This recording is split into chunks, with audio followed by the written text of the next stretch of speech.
Армысыздар, бауырлар. Мен Тәңір діні ілімі жөніндегі сөзімді ары қарай жалғастырамын.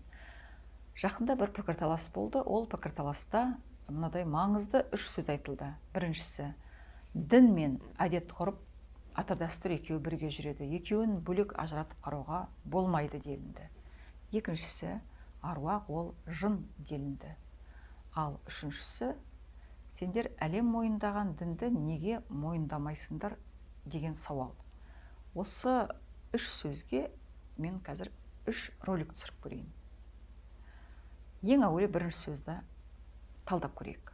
Яғни дін мен ата дәстүр екеуі бірге жүреді. Екеуін бөлек ажыратып қарауға болмайды деген сөз. Мен бұл сөзге толық келістім. Иә, рас. Дін мен салт дәстүр, белгілі бір халықтың салт дәстүрі екеуі бірге жүреді. Келістімдағы қазақтың тұңғыш ғалымы, этнографы, зерттеушісі Шоқан Уәлихановтың зерттеулер, ғылыми жазбалар, хаттар деген кітабын қолға алдым. Қолға алдымдағы 93-ші бетті ашып оқыдым. 93-ші бетте Тәңірі жақшаның ішінде Құдай деп көрсетілген. Яғни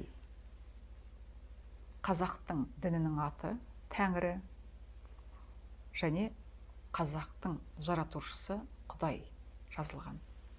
Және астында қазақ халқының салт дәстүрлері, әдет ғұрыптары, ырым кәделері жазылған. Содан бір ауыз мысал келтірейін. От әулие киелі болып саналады. Ошақтағы отты басуға немесе түкіруге болмайды. Қарғыс ұрады. Жаңа түскен келін өз отауына кірмес бұрын атасының үйіне кіріп тағзым етуге тиіс. Содан соң қалыңдық атасының отына бір қасық май тамызуы керек. Бұл ырым кәдені отқа май құю дейді.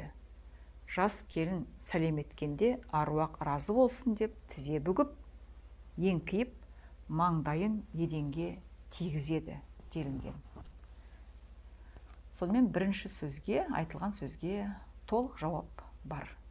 Яғни қазақтың тәңір діні мен қазақтың салт дәстүрі, әдет ғұрпы, ырым кәделері тұтас, бір тұтас. Яғни қазақ пен тәңір екеуі бір, тәңір мен қазақ екеуі бір, екеуі егіз, тұтастықты білдіреді.